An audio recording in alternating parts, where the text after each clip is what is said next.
찬송가 212장, 찬송가 212장 1절, 2절, 4절만 찬양하겠습니다.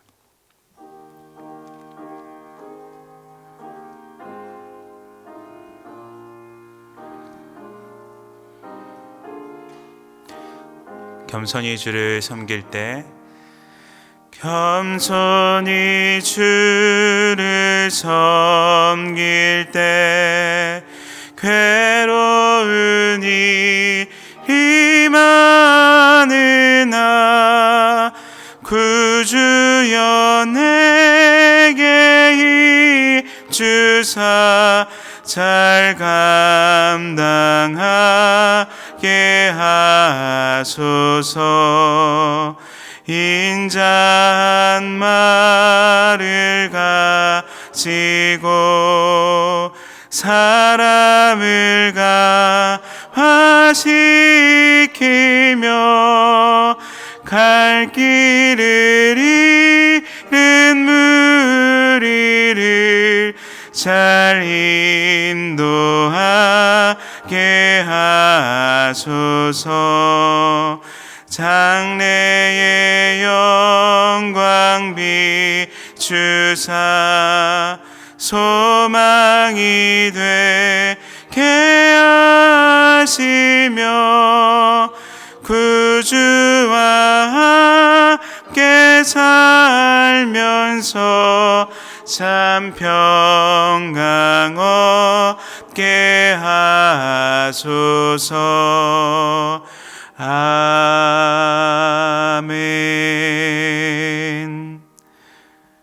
오늘 하나님께서 우리에게 주신 말씀은 마태복음 21장 12절에서 22절까지의 말씀입니다.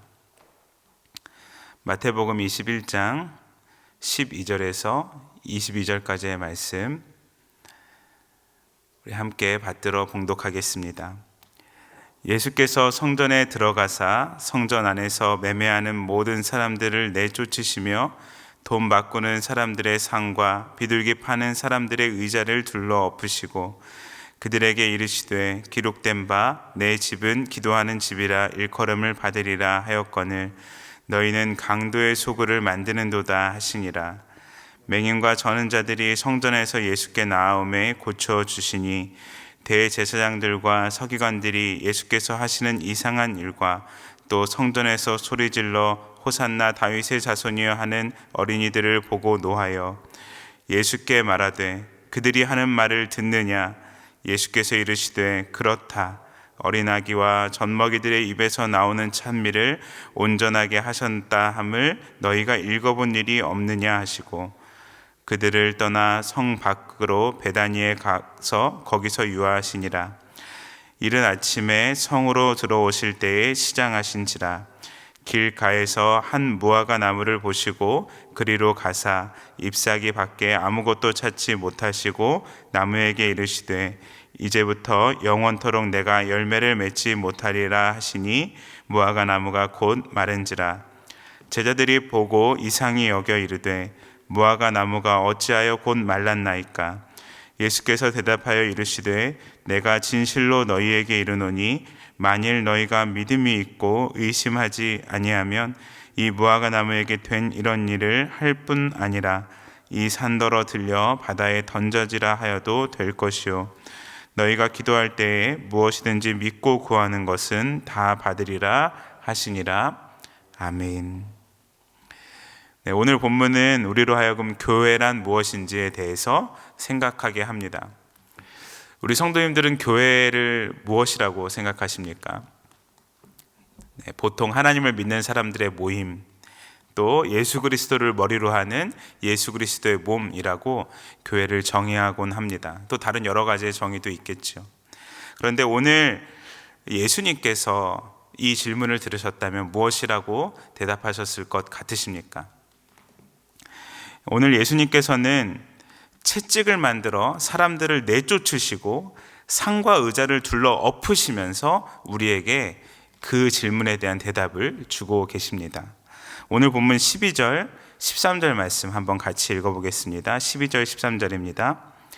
예수께서 성전에 들어가사 성전 안에서 매매하는 모든 사람들을 내쫓으시며 돈 바꾸는 사람들의 상과 비둘기 파는 사람들의 의자를 둘러 엎으시고 그들에게 이르시되 기록된 바 내 집은 기도하는 집이라 일컬음을 받으리라 하였거늘 너희는 강도의 소굴을 만드는도다 하시니라. 아멘. 지금 예수님께서는 하나님을 만나는 성전의 본질에 대해서 말씀하고 계십니다. 바로 내 집은 기도하는 집이다 라는 것입니다. 성도님들, 우리가 모여있는 교회는, 그 교회의 본질은 모든 사람이, 만민이 나와서 하나님을 만나고 체험하는 기도의 집이어야 합니다. 이것은 하나님의 성전된 나 자신, 우리의 몸도 마찬가지이죠. 우리는 오늘 예수님께서 정의하신 이 기도의 집의 기능을 잘 하고 있습니까? 우리의 기도의 문은 활짝 열려 있습니까? 오늘 본문에서 예수님께서는 기도의 문이 막혀 있는 이 성전의 회복을 위해서 자신의 목숨을 내어놓고 싸우고 계십니다. 12절에 보시면 예수님께서 성전에 들어가셔서 성전 안에서 물건을 사고 팔고 하는 모든 사람들을 다 내쫓으시고 돈 바꾸는 사람들의 상을 엎으시고 비둘기 파는 사람들의 의자를 뒤집어 엎으시는 모습을 볼 수 있습니다. 성도님들, 예수님께서는 왜 이렇게까지 분노하시는 것일까요?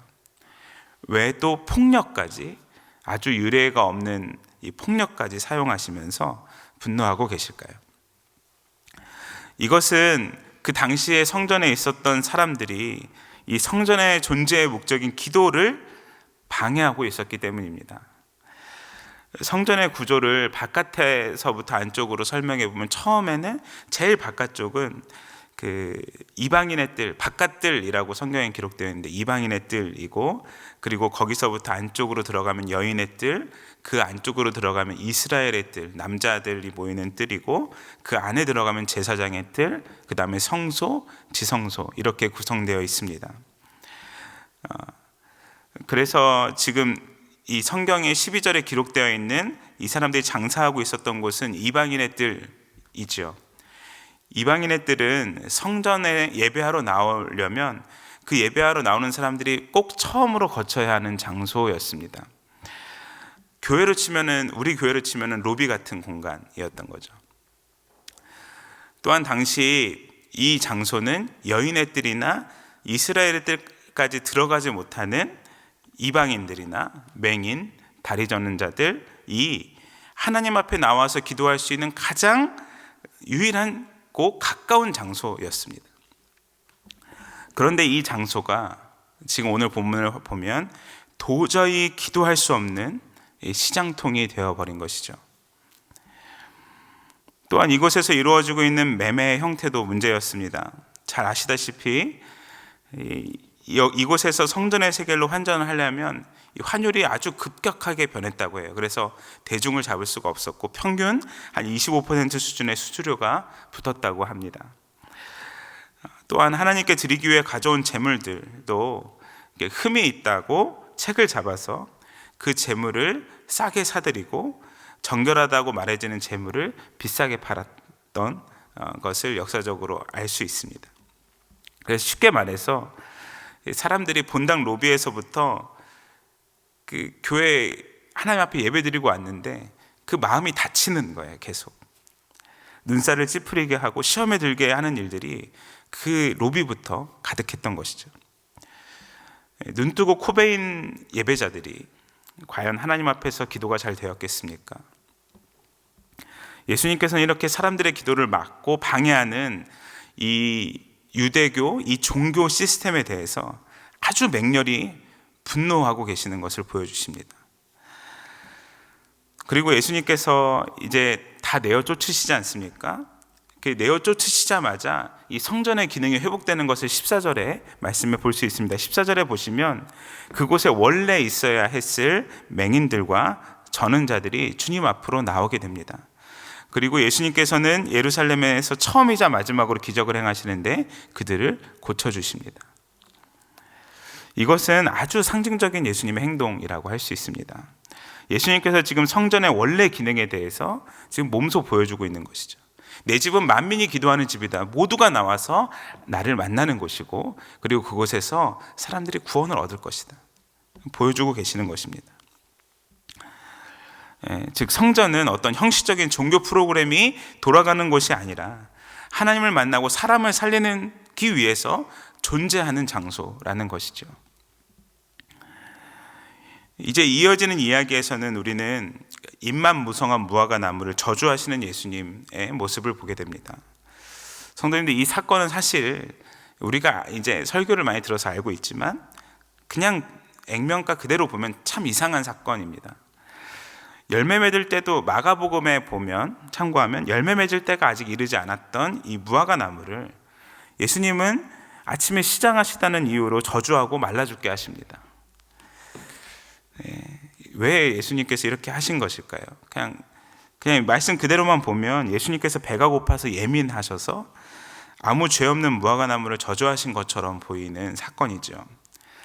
하지만 당연히 그런 것은 아닙니다. 이 사건은 이 성전을 뒤집어 엎으신 예수님의 행동과 아주 긴밀하게 연결되어 있는데요. 18절에서 예수님께서 느끼셨던 이 배고픔은 육체적 배고픔을 넘어서 이스라엘을 향한 배고픔을 상징합니다. 예수님께서는 이 이스라엘이 다시 돌아와 풍성한 열매를 맺을 것을 아주 오래도록 기다리셨습니다. 많은 선지자를 보내셨고 온갖 방법을 다 동원하고 오래 인내하고 또 참으셨습니다. 하지만 이스라엘은 항상 열매를 맺지 못하고, 근데 겉은 잎은 풍성해서 겉은 그럴듯한 모습으로 하나님 앞에 나왔습니다. 종교적인 행위는 있었지만 하나님이 원하시는 하나님과의 만남과 사귐, 그리고 그로 인한 삶의 변화는 없었던 것이죠. 예수님께서는 유월절 절기를 맞이해 사람들이 바글바글하지만 만민이 기도하는 집으로서의 본질적 기능을 상징한 성전을 잎만 무성한 무화과 나무로 비유하시는 것입니다. 그리고 오히려 진정으로 하나님을 만나는 것을 방해하는 이 성전을 저주하시고 말라 죽게 하시고 폐지하시는 아주 예언적인 행동을 하시는 것이죠. 이 비유를 바로 이해하지 못했던 제자들은 20절에 보면 아주 당황해합니다. 당황스러워, 이상히 여깁니다. 그러면서 예수님에게 아주 조심스럽게 물어보는 것 같아요. 예수님, 이 무화과 나무가 왜 말랐습니까? 여기에는 많은 제자들의 당혹스러움이 담겨져 있죠. 이 무화과 나무는 잘못이 없잖아요. 때도 이르지 않았고 왜 말랐습니까, 주님? 모르겠어서 물어본 거예요. 그런데 예수님의 대답은 우리가 무화과를 저주하시는 예수님을 이해하는 것보다 더 이해하기가 어렵습니다. 이것은 또 마가복음과 비교해 봤을 때 조금 또 다른 마태의 관점이 추가되어 있고요. 한번 확인해 보겠습니다. 21절과 22절의 말씀을 한번 천천히 같이 읽어보겠습니다. 예수께서 대답하여 이르시되 내가 진실로 너희에게 이르노니 만일 너희가 믿음이 있고 의심하지 아니하면 이 무화과 나무에게 된 이런 일만 할 뿐 아니라 이 산더러 들려 바다에 던져지라 하여도 될 것이요 너희가 기도할 때에 무엇이든지 믿고 구하는 것은 다 받으리라 하시니라.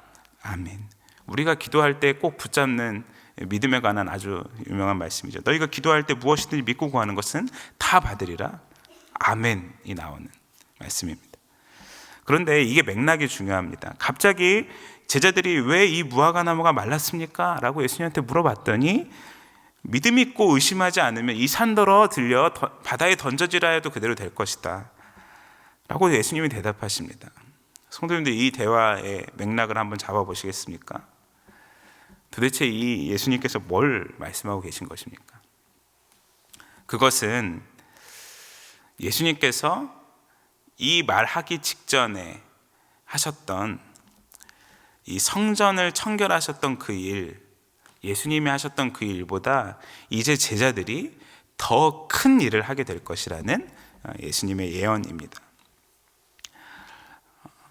아까 잎만 무성한 이 무화과 나무가 좁게는 예루살렘 성전을 의미하고 넓게는 열매 맺지 못하는 이스라엘 백성을 상징한다고 말씀드렸습니다. 예수님께서는 이 사람들을 향해서 사실은 단지 하루만, 그리고 그 시간만 성전을 뒤집어 엎으셨습니다. 그 성전을 청결하게 한 사건이 영원토록 지속되었습니까? 아니죠. 아마 예수님께서 이 성 밖으로 나가서 베다니에서 주무시고 돌아오신 다음 날 똑같은 모습이 그 성전에서 똑같이 벌어졌을 것입니다. 곧장 원래대로 돌아왔겠죠. 예수님께서는 그런 예루살렘 성전을 보시면서 말씀하시는 겁니다. 너희가 믿고 의심하지 않으면 너희는 이 잎만 무성한 무화과 나무만이 아니라 이 나무가 뿌리 내리고 있는 이 예루살렘 성에 있는 이 산 전체를 들어서 바다로 던져버리는 사람들이 될 것이다. 그리고 이 유대교의 뿌리를 뽑아서 버리고 만민이 기도하는 집을 세울 것이다. 참된 교회에 대한 예언입니다. 근데 거기에서 중요한 것은 무엇이라는 것입니까? 제자들의 믿음이라는 것입니다. 너희는 정말 만민이 기도하는 집이 회복될 것을 믿고 의심하지 말아라. 구하면 너희 구하는 것을 다 받게 될 것이다. 즉 만민이 하나님의 얼굴을 구하며 주님 앞에 나오는 참된 성전을 너희가 다시 일으키게 될 것이다. 주님 말씀하시는 것이죠. 사랑하는 우리 수동교회 성도 여러분, 우리 수동교회 안에 우리의 마음을 어렵게 하는 일들이 많이 있습니다. 그리고 이것이 우리의 기도의 문을 막고 우리의 영혼을 잠식하는 것을 우리는 흔하게 경험합니다. 이 마귀는 어떻게 해서든 이 시대에도 이 기도의 문을 막기 위해서 어떻게 해서든 우리를 시험에 들게 합니다. 그런 문제들을 마주하면 우리는 어떨 땐 낙심이 돼서 정말 내가 예전처럼 기도할 수 있을까? 정말 내가 다시 뜨겁게 주님을 만날 수 있을까? 회의 섞인 질문을 자기 자신에게 하게 됩니다. 근데 오늘 주님께서는 그런 우리를 향해서 아주 열정적으로 외치고 계십니다. 정말 우리가 믿고 의심하지 않으면 우리를 통해서 만민이 기도하는 집을 다시 세우시겠다는 것입니다. 너희가 이 무화과 나무를 말리는 정도가 아니라 이 산더러 들려서 바다에 던져지게 할 것이다 라는 것입니다.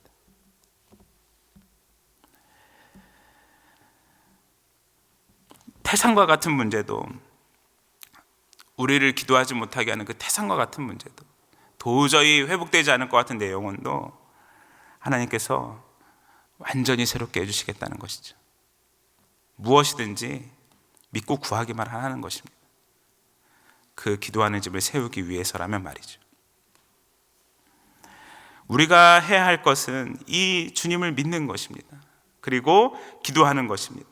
사랑하는 성도님들, 오늘 새벽에 우리를 회복시키시고 이 시대에 기도가 없어져가는 이 시대에 부흥의 도구로 우리를 사용하실 수 있도록 함께 기도하는 이 새벽의 시간 되시기를 간절히 축복합니다.